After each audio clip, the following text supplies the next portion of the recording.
നമസ്കാരം, ഭാരത് ലൈവിലേക്ക് സ്വാഗതം. ഇന്ന് നമ്മളോടൊപ്പമുള്ള അതിഥി BJP മുൻ സംസ്ഥാന വക്താവും BJP സംസ്ഥാന സമിതി അംഗവുമായ സന്ദീപ് വാര്യരാണ്. സന്ദീപ് വാര്യർ തന്റെ രാഷ്ട്രീയ നിലപാടുകൾ വ്യക്തമാക്കുന്നു. സന്ദീപ്, ഇന്നത്തെ പ്രധാനപ്പെട്ട കാര്യം, ഇന്ന് പിണറായി വിജയന്റെ മകൾ വീണ വിജയനെതിരെ സമൻസ് വന്നിരിക്കുന്നുവെന്നാണ്. അപ്പോൾ അന്വേഷണത്തെ തടയണമെന്നാവശ്യപ്പെട്ടുകൊണ്ട് വീണ കർണാടക ഹൈക്കോടതിയും ചെന്നിരിക്കുന്നു. അപ്പോൾ എന്താണ് ഇതിൽ നിന്ന് മനസ്സിലാക്കേണ്ടത്? ഏതൊരു ആരോപണ വിധേയനും തങ്ങൾക്ക് നിയമപരമായി കിട്ടേണ്ട എല്ലാ പരിരക്ഷയും ലഭിക്കാൻ വേണ്ടി നീതിന്യായ പീഠങ്ങളെ സമീപിക്കാൻ അർഹതയുണ്ട്. ആ അർഹത തീർച്ചയായും മുഖ്യമന്ത്രി മകളായിട്ടുള്ള വീണ വിജയനുണ്ട്. അതിലപ്പുറം ഒരു സമൻസ് വരുമ്പോഴേക്കും കോടതിയിലേക്ക് ഓടിപ്പോയി അന്വേഷണത്തെ തടയാൻ വേണ്ടി പരിശ്രമിക്കുന്നത്, അത് കാണുന്ന സമയത്താണ് മടിയിൽ എന്തോ കനമുണ്ട് എന്ന് സ്വാഭാവികമായിട്ടും മനുഷ്യർക്ക് തോന്നുന്നത്. ഇവിടെ മുഖ്യമന്ത്രി വളരെ കാലങ്ങളായി നിരന്തരമായി പറഞ്ഞുകൊണ്ടിരുന്നത് മടിയിൽ കനമുള്ളവർക്ക് മാത്രമേ ഭയക്കേണ്ടതുള്ളൂ, തൻ്റെ കൈകൾ പരിശുദ്ധമാണ് എന്ന രീതിയിൽ നിരന്തരമായി പറഞ്ഞുകൊണ്ടിരുന്നൊരു മുഖ്യമന്ത്രിയാണ്. അങ്ങനെ മുഖ്യമന്ത്രിയുടെ മകളുടെ വിഷയങ്ങൾ അന്വേഷണ വിധേയമാകുന്ന സമയത്ത്, പ്രത്യേകിച്ച് ഈ എക്സാലോജിക്കുമായി ബന്ധപ്പെട്ട കേസിൽ തങ്ങളുടെ ഭാഗം കേട്ടിട്ടില്ല എന്നുള്ളതായിരുന്നു ഇതുവരെയുള്ള അവരുടെ ഒരു ആർഗ്യുമെൻറ്റ് പോയിന്റ്. ഇപ്പോൾ അവരുടെ വാദങ്ങൾ അവതരിപ്പിക്കാൻ പറ്റിയ ഒരു സാഹചര്യമാണ് വന്നിട്ടുള്ളത്. മുഖ്യമന്ത്രിയുടെ മകൾക്ക് അവർ നിരപരാധിയാണെങ്കിൽ, അത്തരം അതിനെ സംബന്ധിച്ച രേഖകൾ കയ്യിലുണ്ടെങ്കിൽ അത് അന്വേഷണ സംഘത്തിന് മുന്നിൽ ഹാജരാക്കി തൻ്റെ നിരപരാധിത്വം ബോധ്യപ്പെടുത്താവുന്നതേ ഉള്ളൂ. അതിന് പകരം ഈ അന്വേഷണത്തെ തടസ്സപ്പെടുത്താൻ വേണ്ടിയാണ് കഴിഞ്ഞ കുറച്ച് ദിവസങ്ങളായി സർക്കാർ സംവിധാനങ്ങളും മുഖ്യമന്ത്രിയുടെ മകളും ഒക്കെ പരിശ്രമിച്ചുകൊണ്ടിരിക്കുന്നത്. ഇത് വാസ്തവത്തിൽ അവർക്ക് എന്തൊക്കെയോ മറയ്ക്കാനുണ്ട്, ഒളിക്കാനുണ്ട് എന്നുള്ളതിൻ്റെ വ്യക്തമായിട്ടുള്ള സൂചനയാണ്. ഇവിടെ ഒരുപക്ഷെ ലോക ചരിത്രത്തിൽ ആദ്യമായി അഴിമതിയെ സ്ഥാപനവൽക്കരിച്ചിരിക്കുകയാണ്. ബാങ്ക് ട്രാൻസാക്ഷൻ മുഖേന കൈക്കൂലി ഇടപാട് നടന്ന ലോകത്തിലെ തന്നെ ആദ്യത്തെ ഒരു സംഭവമായി ഇത് മാറാൻ പോവുകയാണ്. അപ്പം വളരെ കൃത്യമായിട്ടുള്ള ഡിജിറ്റൽ ഫുട് പ്രിൻറ്റ്സ്, ഡിജിറ്റൽ എവിഡൻസ് ഈ കേസുമായി ബന്ധപ്പെട്ടിട്ടുണ്ട്. അതുകൊണ്ട് തന്നെ പണം വാങ്ങിയിട്ടില്ല എന്ന് പറയാൻ സാധിക്കില്ല. ആ പണം വാങ്ങിയതിൽ ക്രമക്കേടുണ്ട് എന്നുള്ളത് സുവ്യക്തമാണ്. പണം വാങ്ങിയതിന് ആധാരമായി ചെയ്തു കൊടുക്കേണ്ട സേവനം മുഖ്യമന്ത്രിയുടെ മകളുടെ കമ്പനി എക്സാലോജിക്ക് ചെയ്തിട്ടില്ല എന്ന് ഈ കമ്പനിയുടെ, കരിമണൽ കമ്പനിയുടെ അധികാരികൾ തന്നെ വ്യക്തമാക്കിയിട്ടുള്ളതാണ്. അത് ഒരു ക്വാസി ജുഡീഷ്യൽ സംവിധാനത്തിൻ്റെ മുന്നിൽ കൊടുത്തിട്ടുള്ള മൊഴിയിലൂടെ പുറത്തു വന്നിട്ടുള്ളതാണ്. അപ്പോൾ മുഖ്യമന്ത്രിയുടെ മകളെ സംബന്ധിച്ചിടത്തോളം അവർക്കെതിരായിട്ടുള്ള തെളിവുകൾ വളരെ വ്യക്തമായി പുറത്തു വന്നിട്ടുണ്ട്. അവർക്ക് സ്വയം പ്രതിരോധിക്കുക എന്നുള്ളത് വളരെ പ്രയാസകരമായിരിക്കുമെന്നാണ് എനിക്ക് തോന്നുന്നത്. ഇത് വളരെ കൃത്യമായിട്ടുള്ളൊരു അഴിമതി ഈ വിഷയത്തിൽ നടന്നിട്ടുണ്ട് എന്നുള്ളത് എല്ലാവർക്കും ബോധ്യപ്പെട്ടിട്ടുള്ള വിഷയമാണ്. ഇനി എത്ര ദിവസം അവർക്ക് ഈ ന്യായം പറഞ്ഞുകൊണ്ട് പിടിച്ചു നിൽക്കാൻ സാധിക്കും എന്നുള്ളത് മാത്രമാണ് നമുക്ക് നോക്കേണ്ടതുള്ളൂ. എന്തായാലും അന്വേഷണം നടക്കട്ടെ. ഈ അന്വേഷണത്തിൻ്റെ ഒരു ഘട്ടത്തിലും കേന്ദ്ര സർക്കാരോ BJPയോ ഇടപെടാൻ പോകുന്നില്ല. രാഷ്ട്രീയമായിട്ട് വൈരാഗ്യം തീർക്കാൻ ഇത്തരത്തിലുള്ള കേസുകളെ ദുരുപയോഗിക്കുക എന്നുള്ള പതിവ് BJPക്കില്ല, അങ്ങനെ ചെയ്തിട്ടില്ല, ചെയ്യുകയുമില്ല. പക്ഷേ CPMന്റെ വാദം അങ്ങനെയാണ്. അതായത് രജിസ്ട്രേഷൻ ഓഫ് കമ്പനിയുടെ മുമ്പിൽ 3 പ്രാവശ്യം വീണയെ വിളിച്ചിട്ട് ചെന്നില്ല എന്ന് രജിസ്ട്രേഷൻ ഓഫ് കമ്പനി പറയുന്നുണ്ട്. പക്ഷേ ഇവർ പറയുന്നത് ഇവരോട് ചോദിച്ചിട്ടില്ല എന്നാണ്. അപ്പോൾ തീർച്ചയായിട്ടും വീണ്ടും ഹൈക്കോടതി, കർണാടക ഹൈക്കോടതിയിലേക്ക് പോകുന്നു. അതൊരു പക്ഷേ AKG സെൻ്ററാണ് കമ്പനിയുടെ അഡ്രസ്സ് എന്നുള്ളതുകൊണ്ട് AKG സെൻ്ററിലേക്ക് പോലീസ് എത്താതിരിക്കാനുള്ള, അല്ലെങ്കിൽ SFIയുടെ അന്വേഷണം എത്താതിരിക്കാനുള്ള ഒരു നീക്കമായും അതിനെ വ്യാഖ്യാനിച്ചൂടെ? ഇല്ല, സത്യത്തിൽ ഇതിൽ വീണയെ കേട്ടിട്ടില്ല, എക്സാലോജിക്കിനെ കേട്ടിട്ടില്ല എന്ന് പറയുന്നതിൽ അർത്ഥമില്ല. കാരണം ഇൻട്രീം സെറ്റിൽമെൻറ്റ് ബോർഡിൻ്റെ മുന്നിൽ ഈ കരിമണൽ കമ്പനിയുടെ ആളുകൾ അവരുടെ വാദങ്ങൾ അവതരിപ്പിച്ചിട്ടുള്ളതാണ്. കരിമണൽ കമ്പനിക്ക് സേവനങ്ങൾ നൽകിയിരുന്ന ഒരു സ്ഥാപനമായിരുന്നു എക്സാലോജിക്ക് എന്നാണ് അവരുടെ വ്യാഖ്യാനം. അപ്പോൾ സ്വാഭാവികമായിട്ടും കരിമണൽ കമ്പനിയുടെ പ്രതിനിധികൾ അവിടെ ഉന്നയിക്കുന്ന വാദങ്ങൾ എക്സാലോജിക്കിൻ്റെ വാദങ്ങൾ കൂടിയാണ്. അപ്പോൾ അതുകൊണ്ട് തന്നെ തങ്ങളെ കേട്ടിട്ടില്ല എന്ന വാദം നിലനിൽക്കുന്നതല്ല. രണ്ടാമത്തെ കാര്യം, ഇത് എങ്ങനെയാണ് രാഷ്ട്രീയ വൈരാഗ്യം തീർക്കലാവുന്നത്? ഇപ്പം നോക്കൂ, രാജ്യത്തിൻ്റെ പല ഭാഗങ്ങളിലും പല സംസ്ഥാനങ്ങളിലും, ഇപ്പം ഉദാഹരണത്തിന് ബംഗാളിൽ പോയി DYFIയുടെ നേതാവ് റഹീം പ്രസംഗിക്കുന്നത് most corrupt government in India എന്നാണ് മമതാ ബാനർജിയെക്കുറിച്ച് പ്രസംഗിക്കുന്നത്. അതേസമയത്ത് കോൺഗ്രസിൻ്റെ നേതാക്കൾ അധിരഞ്ജൻ ചൗധരി ഉൾപ്പെടെയുള്ളവർ മമതാ ബാനർജി അഴിമതിക്കാരിയാണെന്ന് പരസ്യമായി വിളിക്കുന്നു. മറ്റ് പല സംസ്ഥാനം, ഉദാഹരണത്തിന് ഡൽഹിയിൽ കേജ്രിവാൾ അഴിമതിക്കാരനാണ് എന്ന് അവിടുത്തെ കോൺഗ്രസ് നേതാക്കൾ പറയുന്നു. കേരളത്തിൽ പിണറായി വിജയൻ അഴിമതിക്കാരനാണെന്ന് കേരളത്തിലെ ഒരു വിഭാഗം കോൺഗ്രസ് നേതാക്കൾ പറയുന്നു. കോൺഗ്രസ് നേതാക്കളാണ് വലിയ അഴിമതിക്കാരെന്ന് CPM-ഉം ആം ആദ്മി പാർട്ടിയും തൃണമൂൽ കോൺഗ്രസും ഒക്കെ പല സ്ഥലങ്ങളിലും പറയുന്നു. അതാണ് ഇവരെല്ലാവരും പരസ്പരം അഴിമതി ആരോപണം ഉന്നയിക്കുകയും എന്നാൽ ഡൽഹിയിൽ വരുന്ന സമയത്ത് കളക്റ്റീവായി ഈ അഴിമതി ആരോപണങ്ങളെല്ലാം കേന്ദ്ര സർക്കാർ അന്വേഷിക്കുമ്പോൾ അതൊക്കെ ഞങ്ങൾക്ക് നേരെയുള്ള രാഷ്ട്രീയ വൈരാഗ്യം തീർക്കലാണെന്ന് പറയുകയും ചെയ്യുന്നത് വളരെ വിരോധാഭാസമാണ്. ഇവർ തന്നെ ഉന്നയിക്കുന്ന ആ അഴിമതി ആരോപണങ്ങൾ അന്വേഷിക്കുന്നത് എങ്ങനെയാണ് രാഷ്ട്രീയ വൈരാഗ്യം തീർക്കലായി മാറുന്നത്? കേന്ദ്ര സർക്കാരിൻ്റെ കഴിഞ്ഞ UPA സർക്കാരിൻ്റെ കാലത്ത് നടന്നിട്ടുള്ള INX മാക്സ് ഉൾപ്പെടെയുള്ള വിഷയങ്ങളിൽ അന്വേഷണം നടക്കുകയും ചിദംബരം സുപ്രീം കോടതി വരെ പോയി ജാമ്യത്തിന് വേണ്ടി പോയി പരാജയപ്പെട്ട് ചിദംബരം അറസ്റ്റിലായ സമയത്ത് CPM അടക്കം പറയുന്നത് ചിദംബരത്തിനെ രാഷ്ട്രീയമായി വേട്ടയാടുന്നു എന്നാണ്. കുറച്ച് കാലം മുമ്പ് UPA ഭരിക്കുന്ന സമയത്തുള്ള UPA രണ്ടാം സർക്കാരിൻ്റെ കാലത്തുള്ള ദേശാഭിമാനിയുടെ താളുകളിലൂടെ പരിശോധിച്ചാൽ ഇതേ കേസുകളിൽ ചിദംബരം അഴിമതിക്കാരനാണ് എന്ന് പലതവണ ആരോപിച്ചിട്ടുള്ളവരാണ് CPM നേതൃത്വം. അപ്പോൾ ഇവരുടെ തന്നെ ആരോപണം അന്വേഷിക്കുകയും ഇവരുടെ തന്നെ ആരോപണ വിധേയരായിട്ടുള്ള ആളുകളെ ആ കേസുകൾ അറസ്റ്റ് ചെയ്യുകയും ചെയ്യുന്ന സമയത്ത് അതിനെ രാഷ്ട്രീയ വൈരാഗ്യം തീർക്കലാണെന്ന് പറയുന്നതിൽ യുക്തിരാഹിത്യമുണ്ട്. അങ്ങനെ പറയുന്നത് ജനങ്ങൾ വിശ്വസിക്കുമെന്ന് എനിക്ക് തോന്നുന്നില്ല. ഒരുപക്ഷെ കഴിഞ്ഞ കുറേ നാളുകളായി പിണറായി വിജയൻ സർക്കാരിനെതിരെ നിരന്തരം ആരോപണം ഉണ്ടാകുന്നുണ്ട്. പക്ഷേ ഈ ആരോപണങ്ങളെ രാഷ്ട്രീയമെന്ന് പറഞ്ഞ് പ്രതിരോധിച്ചുകൊണ്ടിരിക്കുകയാണ്. ഒന്നിനും ഒരു തീരുമാനം ഇതുവരെ ഉണ്ടായിട്ടില്ല. ഒരുപക്ഷെ ഈ അമിത ആത്മവിശ്വാസമായിരിക്കുമോ വീണയെ ബാങ്ക് അക്കൗണ്ട് വഴി പോലും ഈ തുക വാങ്ങിക്കാൻ പ്രേരിപ്പിച്ചത്?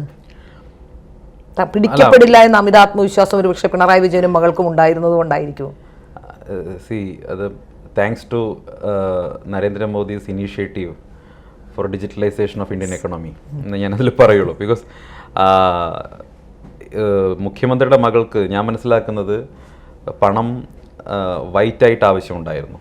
അപ്പോൾ അതിനു വേണ്ടി ഒരു ഡൂബിയസ് ആയിട്ടുള്ള കോൺട്രാക്റ്റിൽ അവർ ഏർപ്പെട്ടു. ആ കോൺട്രാക്ട് മുഖേന പണം വാങ്ങുന്നത് വൈറ്റായി തന്നെ തൻ്റെ കയ്യിലെത്തും എന്നവർ പ്രതീക്ഷിച്ചു. പക്ഷേ ഈ കമ്പനിക്കകത്ത് ഒരു ഇൻകം ടാക്സ് റെയ്ഡ് ഉണ്ടാകുമെന്നും അതുമായി ബന്ധപ്പെട്ട് ഒരു ഇൻറ്ററിം സെറ്റിൽമെന്റ് ബോർഡിന്റെ മുന്നിൽ ഇത്തരത്തിലുള്ള മൊഴികൾ വരുമെന്നും അവർ പ്രതീക്ഷിച്ചില്ല.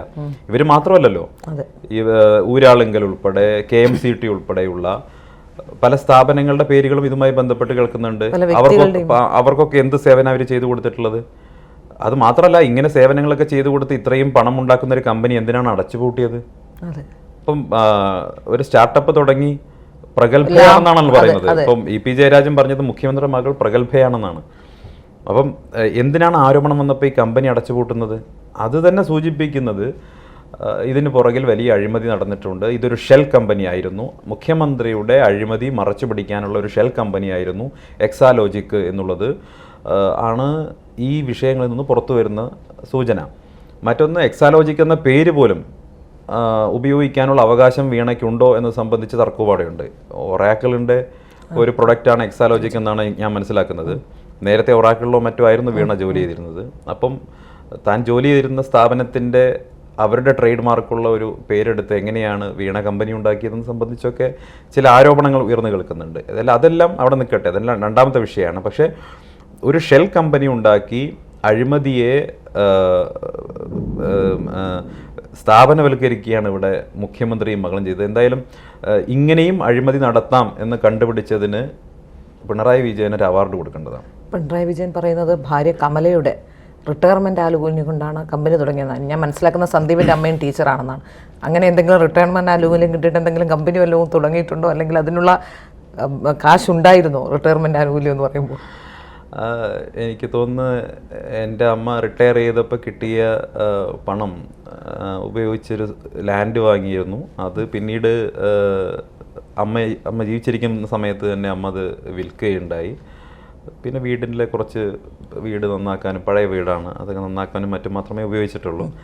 അതിലപ്പുറമുള്ള പണമൊന്നും എൻ്റെ അമ്മയ്ക്ക് കിട്ടിയതായി എനിക്കറിയില്ല. കാരണം അമ്മ 18 വയസ്സിന് TTC കഴിഞ്ഞ് ടീച്ചറായി കയറി ഒരേ സ്കൂളിൽ തന്നെ HM ആയി റിട്ടയർ ചെയ്ത ആളാണ്. എന്നിട്ട് പോലും ഈ പറയുന്നത് പോലെ കോടിക്കണക്കിന് രൂപ മുടക്കാനുള്ള കമ്പനി തുടങ്ങാനുള്ള പൈസയൊന്നും കിട്ടിയിട്ടില്ല. അപ്പം എങ്ങനെയാണ് ഇത്തരത്തിലുള്ള ഒരു വലിയ തുക ലഭിച്ചതെന്നൊക്കെ നമുക്ക് ഈ ന്യായീകരണങ്ങൾക്ക് ആർക്ക് വേണ്ടിയാണ്? ഈ ന്യായീകരണങ്ങളൊക്കെ CPM-ൻ്റെ അന്ധരായിട്ടുള്ള അണികൾക്ക് ന്യായീകരിക്കാൻ വേണ്ടിയുള്ള ക്യാപ്സ്യൂളുകളായിട്ട് ഇട്ട് കൊടുക്കുകയാണ്. അതിലപ്പുറം പിടിച്ചു നിൽക്കാൻ സാധിക്കില്ല. കാരണം കാര്യങ്ങൾ പുറത്തു വന്നു കഴിഞ്ഞു. ഇതെല്ലാം ഞാൻ നേരത്തെ സൂചിപ്പിച്ചതുപോലെ ത്രൂ ബാങ്ക് ട്രാൻസാക്ഷൻ നടന്നതുകൊണ്ട് ഡിജിറ്റൽ ഫുട് പ്രിൻറ്റ്സ് എല്ലാ കാലത്തും അവിടെ ഉണ്ടാകും. അതുകൊണ്ട് തന്നെ ഇനി എന്ത് പറഞ്ഞാണ് അവർക്ക് ഒഴിഞ്ഞു മാറാൻ സാധിക്കുക? പണം വാങ്ങിയിട്ടില്ല എന്ന് എന്തായാലും പറയാൻ സാധിക്കില്ല. വാങ്ങിയ പണത്തിന് സേവനം ചെയ്തിട്ടില്ല എന്ന് മാത്രമല്ല, മുഖ്യമന്ത്രിയുടെ മകളായതുകൊണ്ട്, ശക്തനായ നേതാവിൻ്റെ മകളായതുകൊണ്ട് തങ്ങളുടെ ബിസിനസ് നടക്കാൻ വേണ്ടി നൽകിയ കൈക്കൂലി പണമാണ് എന്ന് ആ സ്ഥാപനത്തിൻ്റെ ആളുകൾ തന്നെ പറഞ്ഞിട്ടുമുണ്ട്. കഴിഞ്ഞ കുറേ നാളുകളായി CPM നേതാക്കന്മാരുടെ മക്കളെല്ലാം, ഏതാണ്ട് ഒട്ടുമിക്ക CPM നേതാക്കളുടെ മക്കളെല്ലാം ഓരോ വിവാദങ്ങളിൽ പെടുന്നവരാണ്.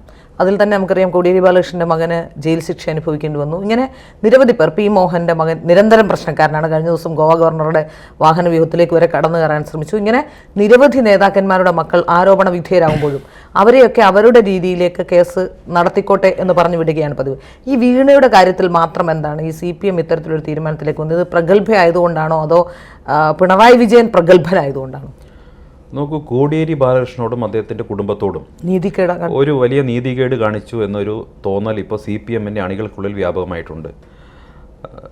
ഞാൻ അവരുടെ മക്കൾ ചെയ്ത ചെയ്തികളെയൊക്കെ ന്യായീകരിക്കാനൊന്നും നിൽക്കുന്നില്ല. അവർ തെറ്റ് ചെയ്തവരുണ്ടെങ്കിൽ ശിക്ഷിക്കപ്പെടട്ടെ. അവർക്കെതിരെ നടപടികൾ നമ്മുടെ നീതിന്യായ സംവിധാനം കൈക്കൊണ്ടിട്ടുണ്ട്. അത് മുന്നോട്ട് പോവുകയാണ്, അത് നടക്കട്ടെ. പക്ഷേ അത്തരം സന്ദർഭങ്ങളിൽ ഒരു ഇരട്ട നീതി CPMനകത്ത് സംഭവിച്ചു എന്നുള്ള കാര്യത്തിൽ തർക്കമൊന്നുമില്ല. ശ്രീ കോടിയേരി ബാലകൃഷ്ണൻ അദ്ദേഹം അന്തരിച്ചപ്പോൾ കേരളത്തിൻ്റെ മുൻ മന്ത്രിയായിരുന്നു, CPMൻ്റെ സംസ്ഥാന സെക്രട്ടറി ആയിരുന്നു, കേന്ദ്ര കമ്മിറ്റി പോൾ ബ്യൂറോ മെമ്പർ വരെയായിരുന്നു. അപ്പോൾ അത്തരത്തിൽ വളരെ സീനിയറായിട്ടൊരു ലീഡർ മരിച്ചപ്പോൾ അദ്ദേഹത്തിൻ്റെ, ഞാൻ മനസ്സിലാക്കുന്ന അന്ത്യാഭിലാഷം എന്ന് പറയുന്നത് ഒരു വിലാപയാത്ര ആഗ്രഹിച്ചിരുന്നു. പക്ഷേ മുഖ്യമന്ത്രിക്ക് അമേരിക്കയ്ക്ക് പോകാനുള്ളത് കൊണ്ട് ആ അന്ത്യയാത്രയ്ക്കുള്ള അവസരം കൊടുക്കാതെ ധൃതി പിടിച്ച് കണ്ണൂരിൽ കൊണ്ടുവന്ന് അദ്ദേഹത്തിൻ്റെ ഭൗതിക ശരീരം മറവ് ചെയ്യുകയാണ് ഉണ്ടായത്. ഇത് സംബന്ധിച്ചുള്ള അദ്ദേഹത്തിൻ്റെ കുടുംബത്തിൻ്റെ വേദന കോടിയേരിയുടെ ധർമ്മപത്നി തന്നെ പുറത്ത് പറഞ്ഞിട്ടുണ്ട്. നിങ്ങൾ നോക്കൂ, കോടിയേരിയുടെ പത്നി വിനോദിനി മാഡം അത് പറഞ്ഞ ദിവസം പിണറായി വിജയൻ കൈക്കൊണ്ട പ്രതികാര നടപടി എന്താണ്? ഈ കോടിയേരിയുടെ അളിയൻ തിരുവനന്തപുരത്ത് ഒരു ക്ലബ്ബിൽ ചീട്ട് കളിച്ചുകൊണ്ടിരുന്നപ്പോൾ അറസ്റ്റ് ചെയ്യുകയാണ്. ഈ തിരുവനന്തപുരത്തെ ക്ലബ്ബിൽ ചീട്ടുകളി നടക്കുന്ന വിവരം ശ്രീലയ്ക്ക് അറിയുന്ന കാര്യമല്ല. എത്രയോ കേരളത്തിൽ ഈ തിരുവനന്തപുരത്ത് ഏത് മാധ്യമപ്രവർത്തകർക്ക് അത് അറിയാത്തത്? തിരുവനന്തപുരത്തെ ഏത് കുട്ടിക്കാണത് അറിയാത്തത്? അവിടെ VVIPകൾ പോവുകയും ചീട്ട് കളിക്കുകയും പണം വയ്ക്കുകയും ചെയ്ത് എത്രയോ കാലമായി നടക്കുന്നതാണ്. അന്നൊന്നും പിടിക്കാത്ത പിണറായി വിജയൻ്റെ പോലീസ് വിനോദിനിയുടെ അഭിമുഖം പുറത്തു വന്ന ദിവസം പോയി കോടിയേരിയുടെ അളിയനെ പിടിച്ചത് വാസ്തവത്തിൽ ഇവർ തമ്മിലുള്ള വൈരാഗ്യവും എത്രത്തോളം ഉണ്ട് എന്ന് കാണിക്കുന്നതാണ്. ഇവിടെ കോടിയേരിയുടെ കുടുംബത്തോട് വലിയ അനീതി കാണിച്ചു എന്നൊരു ബോധ്യം, ഒരു തോന്നൽ CPM അണികൾക്കുള്ളിലുണ്ട് എന്നുള്ളത് വ്യക്തമാണ്. അത് വലിയൊരു പൊട്ടിത്തെറിയിലേക്ക് CPMനകത്തേക്ക് അത് നയിക്കും എന്നുള്ളതിൽ ഒരു സംശയവുമില്ല. യഥാർത്ഥത്തിൽ ഈ പ്രശ്നങ്ങൾ ഉണ്ടാകുമ്പോൾ പലപ്പോഴും ഇത്രയും കാലമുണ്ടായ എല്ലാ പ്രശ്നങ്ങളിലും പിണറായി വിജയൻ കൈക്കൊണ്ട ഒരു കാര്യം ഇതെല്ലാം രാഷ്ട്രീയ പ്രേരിതമാണെന്ന് ആരോപിക്കുകയായിരുന്നു. അതിൽ ഇപ്പോൾ പിടിവള്ളി നഷ്ടപ്പെട്ടിരിക്കുന്നു. കേന്ദ്രം ആണ് ഇതെല്ലാം ചെയ്യുന്നത് എന്ന വാദം മുന്നോട്ട് വെക്കുന്നു. കേന്ദ്രത്തിനെതിരെ സമരം ചെയ്യുന്നു. ഈ സമരം പോലും ഒരു പക്ഷേ ഈ കേസിൽ നിന്ന് ശ്രദ്ധ കേന്ദ്രീകരിക്കാനോ അല്ലെങ്കിൽ ഈ കേസിലേക്ക് മകളിലേക്ക് എത്താതിരിക്കാനോ ഉള്ള ഒരു പ്രതിരോധം എന്ന രീതിയിൽ, അല്ലെങ്കിൽ ഏതെങ്കിലും രീതിയിൽ അറസ്റ്റ് ചെയ്യപ്പെട്ടാൽ അത് അണികൾക്കിടയിൽ വിശദീകരിക്കാനുള്ള ഒരു പ്രതിരോധം എന്ന രീതിയിലുള്ള സമരമായിരുന്നു കഴിഞ്ഞ ദിവസം നടന്ന സമരം.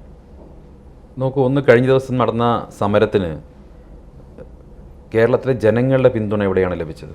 വാസ്തവത്തിൽ കേരളത്തിലെ മുഖ്യമന്ത്രിയും മന്ത്രിമാരും അടക്കമുള്ളവർ ഡൽഹിയിൽ പോയി സമരം ചെയ്യുന്ന സമയത്ത് അതിനനുസരിച്ചുള്ള ഒരു വലിയ ജനകീയമായ പിന്തുണ കേരളത്തിന് അവർക്ക് ലഭിച്ചില്ലല്ലോ. കാരണം CPM അല്ലെങ്കിൽ പിണറായി വിജയൻ സർക്കാർ കേരളത്തിലെ സാമ്പത്തിക പ്രതിസന്ധിക്ക് നിരത്തുന്ന ന്യായങ്ങൾ അത് തൊടുന്യായങ്ങളാണെന്നും നിലനിൽക്കുന്നതല്ല എന്നും കേരളത്തിലെ ജനങ്ങൾക്ക് ബോധ്യപ്പെട്ടിട്ടുണ്ട്. കേന്ദ്ര സർക്കാർ കേരളത്തെ ഉദാരമായി സഹായിക്കുന്ന സർക്കാരാണെന്നും ചരിത്രത്തിലെ ഏറ്റവും വലിയ സഹായമാണ് കേരളത്തിന് വിവിധ മേഖലകളിൽ ലഭിച്ചിട്ടുള്ളതെന്നും കണക്കുകൾ നിരത്തി പറയാൻ ഇവിടെ BJPക്ക് കഴിയുന്നുണ്ട്. മറുവശത്ത് CPM ഉന്നയിക്കുന്ന ന്യായങ്ങളെല്ലാം മാധ്യമങ്ങളിലാണെങ്കിലും അല്ലെങ്കിൽ പൊതു സംവാദ വേദികളിലാണെങ്കിലും തകർന്നടിയുകയാണ്. അപ്പോൾ ഈ സമയത്ത് പോയി സമരം ചെയ്യുന്നത് വാസ്തവത്തിൽ കേരളം ഇന്ന് അനുഭവിച്ചുകൊണ്ടിരിക്കുന്ന സാമ്പത്തിക പ്രതിസന്ധിയിൽ നിന്ന് ശ്രദ്ധ തിരിക്കാനും അത് ഞങ്ങളുടെ കുറ്റമല്ല കേന്ദ്രം തരാത്തത് കൊണ്ടാണ് എന്നൊരു ആഖ്യാനം ചമയ്ക്കാനുള്ള ഒരു പാഴ്ശ്രമമാണ് ഡൽഹിയിൽ നടന്നത്. 2, നിലവിൽ മുഖ്യമന്ത്രിയുടെ കുടുംബത്തിനെതിരായി വന്നിട്ടുള്ള വലിയ ആക്ഷേപങ്ങൾ, നടക്കുന്ന അന്വേഷണങ്ങൾ, ആ അന്വേഷണം പാർട്ടി പ്രവർത്തകരുടെ ശ്രദ്ധ തിരിക്കുക എന്നുള്ള ലക്ഷ്യം കൂടി അതിന് പുറകിലുണ്ട്. എന്തായാലും ഇത്തരം സമരങ്ങൾ ചെയ്തുകൊണ്ടൊന്നും അന്വേഷണം നടക്കാതിരിക്കാൻ പോകുന്നില്ല. ഞാൻ നേരത്തെ സൂചിപ്പിച്ചതുപോലെ രാഷ്ട്രീയ വൈരാഗ്യം തീർക്കാൻ വേണ്ടി ഒരു അന്വേഷണത്തെയും ദുരുപയോഗിക്കാൻ പോകുന്നില്ല. പക്ഷേ കൃത്യമായിട്ടുള്ള അന്വേഷണം നടക്കും. മോദിജിയുടെ നിലപാട് ആദ്യം തൊട്ടേ ന ഖാവുങ്ക ന ഖാനെ ദുങ്ക എന്നുള്ളതാണ്. അദ്ദേഹം ഇത്തരത്തിലുള്ള അഴിമതി വെച്ച് പൊറുപ്പിക്കുന്ന ഒരു നേതാവല്ല. എന്നാൽ അതേ സമയത്ത് ഏതെങ്കിലും രാഷ്ട്രീയ പ്രവർത്തകർക്ക് നേരെ രാഷ്ട്രീയ വൈരാഗ്യം തീർക്കാൻ വേണ്ടി ഏജൻസികളെ ഉപയോഗിക്കുന്ന പരിപാടിയുമില്ല. ഇത് കോൺഗ്രസിൻ്റെ ഭരണകാലം പോലെയല്ല. കൃത്യമായിട്ടുള്ള അന്വേഷണം നടക്കട്ടെ, നിയമത്തിൻ്റെ വഴിക്ക് പോകട്ടെ. മുഖ്യമന്ത്രിയും മകളും മുഖ്യമന്ത്രിയുടെ കുടുംബവും CPM-ഉം ഇത്രമേൽ പരിഭ്രാന്തരാവുന്നത് അവർക്ക് തീർച്ചയായിട്ടും എന്തോ ഒളിക്കാനുള്ളത് കൊണ്ടാണ്. ഈ അന്വേഷണം മുന്നോട്ട് പോകുമ്പോൾ സ്വാഭാവികമായിട്ടും ഇവർ ചെയ്തിട്ടുള്ള കോടിക്കണക്കിന് രൂപയുടെ കൊള്ള, അഴിമതി ഇതെല്ലാം പുറത്തു വരുമെന്നുള്ള കാര്യത്തിൽ ഒരു സംശയവും വേണ്ട. യഥാർത്ഥത്തിൽ വ്യക്തിപൂജയ്ക്കെതിരെ ഗോവിന്ദനോടും ജയരാജനോടും അടക്കമുള്ളവരോട് വലിയ രീതിയിൽ പ്രശ്നങ്ങൾ ഉണ്ടാക്കിയ ഒരാളാണ് പിണറായി വിജയൻ. എന്നാൽ പിണറായി വിജയൻ എന്ന ഒരൊറ്റ വ്യക്തിയിലേക്ക് CPM ചുരുങ്ങുകയാണ്. അത് കമ്മ്യൂണിസ്റ്റ് പാർട്ടിയുടെ ചരിത്രം ലോകമാസകലം പരിശോധിച്ചു കഴിഞ്ഞാൽ ഒരു പ്രത്യേക ഘട്ടം കഴിഞ്ഞാൽ അധികാരത്തിൽ വരുന്നവരൊക്കെ ഏകാധിപതികളായി മാറുകയും കുടുംബാധിപത്യത്തിലേക്ക് അത് വഴിമാറുകയും ചെയ്യുന്നത് കണ്ടിട്ടുണ്ട്. ഉത്തര കൊറിയ അതിനൊരു ഉദാഹരണമാണ്, ക്യൂബ അതിനൊരു ഉദാഹരണമാണ്. അപ്പോൾ കമ്മ്യൂണിസ്റ്റ് ഏകാധിപതികളൊക്കെ ഒരു ഘട്ടം കഴിഞ്ഞാൽ വ്യക്തിപൂജ ആഗ്രഹിക്കുന്നവരും ഇഷ്ടപ്പെടുന്നവരുമായിട്ട് മാറുകയാണ്. ഇവിടെ പിണറായി വിജയൻ അത്തരത്തിൽ ഏകാധിപത്യ ശൈലിയുള്ള ഒരു കമ്മ്യൂണിസ്റ്റ് നേതാവാണ്. ഇവിടെ തോക്കെടുത്ത് ഇന്ത്യൻ ആർമിയെ നേരിട്ട് അധികാരം പിടിക്കാൻ കഴിയാത്തത് കൊണ്ട് മാത്രം ജനാധിപത്യ മാർഗത്തിലൂടെ കേരളത്തിൻ്റെ മുഖ്യമന്ത്രിയായി തുടരുകയാണ്. പക്ഷേ അദ്ദേഹത്തിൻ്റെ മനസ്സിൻ്റെ കോണിൽ എവിടെയോ ഒരു സ്റ്റാലിൻ ഒളിഞ്ഞു കിടക്കുന്നുണ്ട്. ആയുധം എടുത്തുകൊണ്ട് അധികാരം പിടിച്ച് കേരളത്തിൻ്റെ എന്താ പറയുക, അല്ലെങ്കിൽ രാജ്യത്തിൻ്റെ ഒരു ഭരണത്തലവനായിട്ടിരിക്കാൻ ആഗ്രഹിക്കുന്ന ഒരു കിങ് ജോങ് ഉൻ പിണറായി വിജയൻ്റെ അകത്ത് ഒളിച്ചിരിക്കുന്നുണ്ട്. അതുകൊണ്ട് തന്നെയാണ് തൻ്റെ തല തൻ്റെ ഫുൾ ഫിഗർ എന്ന് മാത്രം ആഗ്രഹിച്ചുകൊണ്ടുള്ള നിലപാടുകളുമായിട്ട് അദ്ദേഹം മുന്നോട്ട് പോകുന്നത്. ഇപ്പോൾ P. ജയരാജൻ കണ്ണൂരിൽ അവരുടെ പാർട്ടി പ്രവർത്തകർക്കുള്ളിൽ വലിയ സ്വീകാര്യതയുള്ളയാളാണ്. പൊതുജനങ്ങൾക്കിടയിൽ അല്ലെങ്കിൽ പോലും പാർട്ടി പ്രവർത്തകർക്കിടയിൽ P. ജയരാജന് വലിയ സ്വീകാര്യതയുണ്ട്. പ്രത്യേകിച്ച് അക്രമോത്സുകരായിട്ടുള്ള ചെറുപ്പക്കാരുടെ ഈ അക്രമസേനകളെയൊക്കെ പ്രോത്സാഹിപ്പിക്കുന്നതും അവരെ കൊണ്ടു നടക്കുന്നതുമൊക്കെ P. ജയരാജനായിരുന്നു. CPM-ന് വേണ്ടി കൊലയും നടത്തിയിരുന്ന ഈ കൊലയാളി സംഘങ്ങളെ P. ജയരാജൻ വളർത്തിയെടുത്തിട്ടുണ്ട്. അവരുടെയൊക്കെ വലിയ പിന്തുണയുള്ള നേതാവാണ് ജയരാജൻ. അതുകൊണ്ടാണ് അവരുടെ ഈ വലിയ തോതിലുള്ള പാട്ടൊക്കെ ജയരാജന് വേണ്ടി വന്നത്. കണ്ണൂരിൻ താരകമല്ലോ ചെഞ്ചോരപ്പൻ കതിരല്ലോ എന്ന പാട്ടൊക്കെ അവർ വന്നത്. അപ്പോൾ ആ പാട്ടൊക്കെ വന്ന സമയത്ത് പിണറായി അസ്വസ്ഥനാവുകയാണ്. മറുവശത്ത് പിണറായി വിജയനെ കുറിച്ച് കാരണഭൂതൻ പാട്ട് വന്നു, തിരുവാതിരക്കളി വന്നു, മറ്റേ. പക്ഷെ ആ പാട്ടിൽ ഒരു വരി വളരെ കൃത്യമായിരുന്നു. അത് സ്വജനപക്ഷവാദികളിൽ ബാധ്യാരെന്നും മാസ്റ്ററാണ്. സ്വജനപക്ഷവാദി എന്താണെന്ന് അറിയാത്ത ഒരാൾ എഴുതിയ വരികളായിട്ട്. അപ്പോൾ സ്വജനപക്ഷവാദി തന്നെയാണ്. അതാണല്ലോ മകളെയും മരുമകനെയും ഒക്കെ ഇങ്ങനെ പ്രോത്സാഹിപ്പിച്ചുകൊണ്ടിരിക്കുന്നത്. അപ്പം അത്തരം പാട്ടുകളിലൊക്കെ അഭിരമിക്കുന്ന, രജനീകാന്ത് സിനിമകളെ ആരാധിക്കുന്ന, സ്റ്റാലിനെ മനസ്സിനുള്ളിൽ കൊണ്ട് നടക്കുന്ന ഒരു കിങ് ജോങ് ഉന്നാണ് പിണറായി വിജയൻ. അപ്പം തൻ്റെ തലയും തൻ്റെ ഫിഗറും മാത്രമേ അദ്ദേഹം ആഗ്രഹിക്കുന്നുള്ളൂ. അതാണ് കണ്ടുകൊണ്ടിരിക്കുന്നത്. മറ്റാരും വളരാൻ സമ്മതിക്കില്ല. ശൈലജ ടീച്ചറുടെ ഉദാഹരണം നമ്മുടെ മുന്നിലുണ്ട്. ശൈലജ ടീച്ചർ പത്രസമ്മേളനം നടത്തിയിരുന്ന കോവിഡ് കാലത്ത് പിന്നീട് ആ പത്രസമ്മേളനം എന്തുകൊണ്ട് പിണറായി വിജയനിലേക്ക് പോയെന്നും, ശൈലജ ടീച്ചറുടെ കൂടെ കോവിഡ് വിരുദ്ധ പോരാട്ടത്തിനിറങ്ങിയ പോരാളികൾ ഇന്ന് ഏത് ഹോസ്പിറ്റലാണ് കമ്പൗണ്ടറായിട്ടിരിക്കുന്നതെന്നൊക്കെ നോക്കിയാൽ മതി. ഇനിയും തെരഞ്ഞെടുപ്പിലേക്ക് വന്നാൽ, നമുക്ക് പൊതു തെരഞ്ഞെടുപ്പ് വരാനിരിക്കുന്നു. കേന്ദ്രത്തിൻ്റെ കാര്യത്തിൽ സംശയമില്ല. BJP അല്ലാതെ ഇവിടെ മറ്റൊരു ഓപ്ഷനും, NDA സഖ്യമല്ലാതെ മറ്റൊരു ഓപ്ഷനും കാണുന്നു പോലുമില്ല. മറ്റൊരു സഖ്യം രൂപീകരിക്കാൻ ശ്രമിച്ച എല്ലാവരും ഇപ്പോൾ തന്നെ പലരും മറുകണ്ഠം ചാടിക്കഴിഞ്ഞു. ആ സഖ്യത്തിന് യാതൊരു പ്രസക്തിയുമില്ല തെളിയിച്ചു കഴിഞ്ഞു. ഇനി കേരളത്തിലേക്ക് വന്നാൽ ഏതെങ്കിലും തരത്തിൽ ഇത് BJPക്ക് അനുകൂലമാകുമോ, അല്ലെങ്കിൽ CPM-ന് എന്തെങ്കിലും ദോഷം ചെയ്യുമോ ഈ വരുന്ന ആരോപണങ്ങൾ? കോൺഗ്രസ്സിന് എന്തെങ്കിലും തരത്തിലുള്ള വിജയ സാധ്യതകൾ, അല്ലെങ്കിൽ നല്ല രീതിയിൽ സീറ്റ് പിടിക്കാനുള്ള സാധ്യത, കേരളം മാത്രമാണ് ആകെ കാണുന്ന സാധ്യത എങ്കിൽ പോലും കഴിഞ്ഞ തെരഞ്ഞെടുപ്പിനെക്കാട്ടിൽ കൂടുതൽ സീറ്റ് നേടാം. ഒരു സീറ്റാണ് CPM-നുള്ളത്. അത് ഇത്തവണ അതിൽ കൂടുതൽ കിട്ടുമോ? എന്താണ് ഒരു വിലയിരുത്തൽ? നോക്കൂ, കിട്ടാവുന്നതിൽ ഏറ്റവും കുറവ് സീറ്റാണ് CPM-ന് കഴിഞ്ഞ തവണ കിട്ടിയത്, 1. അപ്പോൾ അതിൽ നിന്ന് 1 കൂടിയാൽ പോലും അവർക്കതൊരു നേട്ടമായിട്ട് വ്യാഖ്യാനിക്കാൻ സാധിക്കും. പക്ഷെ നിലവിലെ രാഷ്ട്രീയ സാഹചര്യത്തിൽ കേരളത്തിലെ ജനങ്ങളും ഈ രണ്ട് മുന്നണികളുടെയും രാഷ്ട്രീയത്തെ അങ്ങേയറ്റം വെറുത്തു കഴിഞ്ഞു. കേരളത്തിലൊരു മാറ്റം വരണമെന്നും കേരളത്തിൽ വികസനോന്മുഖമായിട്ടുള്ളൊരു രാഷ്ട്രീയം വേണമെന്നും രാജ്യം മുന്നോട്ട് പോയിക്കൊണ്ടിരിക്കുമ്പോൾ ആ വികസനത്തിൻ്റെ കുതിപ്പിൽ കേരളത്തിനും പങ്കാളിയാകണമെന്നും ആഗ്രഹിക്കുന്ന വലിയൊരു വിഭാഗം ജനങ്ങൾ ഇവിടെയുണ്ട്. തങ്ങളുടെ ജീവിത നിലവാരം അത് ഉയർത്താൻ വേണ്ടി തങ്ങളുടെ കുട്ടികൾക്ക് അവർ പഠിച്ച കോഴ്സിനനുസരിച്ച ജോലി ലഭിക്കാൻ വേണ്ടിയൊക്കെ ആഗ്രഹിക്കുന്ന ഒരുപാട് മനുഷ്യരിവിടെയുണ്ട്. അവരെല്ലാവരും നരേന്ദ്രമോദി സർക്കാരിനെ പിന്തുണയ്ക്കുന്നവരാണ്. നരേന്ദ്രമോദി സർക്കാരിൻ്റെ സാമൂഹ്യക്ഷേമ പദ്ധതികളുടെ ഗുണഭോക്താക്കളായ ലക്ഷക്കണക്കിന് മനുഷ്യർ കേരളത്തിലുണ്ട്. ലക്ഷക്കണക്കിന് കുടുംബങ്ങൾ കേരളത്തിലുണ്ട്. നരേന്ദ്രമോദി സർക്കാരിൻ്റെ സാമൂഹ്യ സുരക്ഷാ പദ്ധതികളുടെ ഗുണഭോക്താക്കളുടെ എണ്ണം പരിശോധിച്ചാൽ അത് BJPക്ക് ലഭിക്കുന്ന വോട്ടിനേക്കാൾ എത്രയോ ഇരട്ടിയാണ്. അപ്പോൾ അത്തരത്തിൽ ഉള്ള ആളുകളൊക്കെ ഇന്ന് BJP വീണ്ടും അധികാരത്തിൽ വരണമെന്ന് ആഗ്രഹിക്കുന്നുണ്ട്. കേരളത്തിലൊരു രാഷ്ട്രീയ മാറ്റത്തിന് വേണ്ടി അവരുടെയൊക്കെ മനസ്സിൽ വലിയ ആഗ്രഹമുണ്ട്. അനുസരിച്ച ഒരു തെരഞ്ഞെടുപ്പ് ഫലം ഇത്തവണ കേരളത്തിൽ നിന്നുണ്ടാകുമെന്നുള്ള പ്രതീക്ഷയാണ് ഞങ്ങൾക്കുള്ളത്. കേരളത്തിലെ BJPക്ക് എല്ലാ തവണയും പ്രതീക്ഷയുണ്ട്. പക്ഷേ ഞാൻ പറയുന്നത് ഇത്തവണ നമ്മൾ നോക്കുമ്പോൾ ഞങ്ങൾ മാധ്യമപ്രവർത്തകരൊക്കെ പുറത്തു പോയി നോക്കുമ്പോൾ പലരും BJP അനുഭാവികളാകും മാറുന്നു, പലരും BJPയിലേക്ക് വരാൻ താല്പര്യം പ്രകടിപ്പിക്കുന്നു, പലരും BJPക്ക് അനുകൂലമായി സംസാരിക്കുന്നു. ഈ ഘടകങ്ങളൊക്കെ നിലനിൽക്കുമ്പോഴും ഇതൊക്കെ വോട്ടാക്കാൻ എന്തുകൊണ്ടാണ് BJPക്ക് കഴിയാതെ പോകുന്നത്? അങ്ങനെ പറയുന്നത് ശരിയാണെന്ന് തോന്നുന്നില്ല. നറേറ്റീവ് ശരിയല്ല. ഇതൊക്കെ വോട്ടാക്കാൻ BJP കഴിഞ്ഞതുകൊണ്ടാണല്ലോ 4-5% വോട്ട് പെർസെൻറ്റേജിൽ കിടന്നിരുന്ന BJP ഇന്നൊരു 15-16% വോട്ടിലേക്ക് വർദ്ധിപ്പിച്ചിട്ടുള്ളത്. വാസ്തവത്തിൽ BJPക്ക് അനുകൂലമായി വോട്ട് ചെയ്യുന്ന ആളുകളുടെ എണ്ണം അതിലും എത്രയോ കൂടുതലാണ്. ഇപ്പോൾ ഈ 15% വോട്ട് 16% വോട്ടെന്ന് പറയുമ്പോൾ അത് കേരളത്തിലെ മുഴുവൻ വോട്ട് കണക്കാക്കുന്ന സമയത്താണ്. അപ്പം BJPക്ക് കൂടുതൽ ജയസാധ്യതയുള്ള സ്ഥലങ്ങളിൽ ആ വോട്ടിംഗ് പെർസെൻറ്റേജ് 30%-വും 25%-നും ഇടയിലാണ്. 20%-ൽ കൂടുതൽ വോട്ടുള്ള ഏത് മണ്ഡലവും ഏതൊരു രാഷ്ട്രീയ പാർട്ടിക്കും വിജയിക്കാൻ സാധ്യതയുള്ള മണ്ഡലങ്ങൾ. അപ്പോൾ ഉദാഹരണത്തിന് കേരളത്തിൽ CPM ഒഴിച്ച് വേറെ ഏത് പാർട്ടിക്കാണ് BJPയുടെ അത്ര ഒരു മണ്ഡലത്തിൽ ഇത്രയും വോട്ട് നേടാൻ സാധിക്കുന്നത്? കോൺഗ്രസിന് പോലും കഴിയില്ല. 10-13 പാർട്ടികളുടെ പിന്തുണ കൊണ്ട് മത്സരിക്കുന്ന ഈ രണ്ട് മുന്നണികൾ അവർക്ക് ചില മണ്ഡലങ്ങളിൽ അപ്പർ ഹാൻഡ് കിട്ടുമായിരിക്കാം. പക്ഷേ ഒരു സിംഗിൾ പാർട്ടി എന്നുള്ള നിലയ്ക്ക് ഇത്രയും കൂടുതൽ വോട്ട് സമാഹരിക്കാൻ കഴിയുന്ന ഒരു പാർട്ടി അത് CPMനോടൊപ്പം ഉള്ളത് കേരളത്തിൽ BJP മാത്രമാണ്. തിരുവനന്തപുരം പോലെ, പാലക്കാട് പോലെ, തൃശ്ശൂർ പോലെ, ഇപ്പം മാവേലിക്കര പോലെ, കൊല്ലം, ആലപ്പുഴ, ഇങ്ങനെയുള്ള നിരവധി മണ്ഡലങ്ങൾ, പത്തനംതിട്ട ഉൾപ്പെടെയുള്ള നിരവധി മണ്ഡലങ്ങൾ, കാസർഗോഡ്, കോഴിക്കോട്, BJP ഒരു സിംഗിൾ ലാർജസ്റ്റ് പൊളിറ്റിക്കൽ ഫോഴ്സാണ് പല സ്ഥലങ്ങളിലും. അപ്പം അത് കേരളത്തിൻ്റെ പ്രത്യേക ചില സാഹചര്യങ്ങൾ കൊണ്ട് ചില സ്ഥലങ്ങളിൽ വിജയത്തിലേക്ക് എത്തിക്കാൻ പലപ്പോഴും സാധിച്ചിട്ടില്ല എന്നുള്ളത് വസ്തുതയാണ്.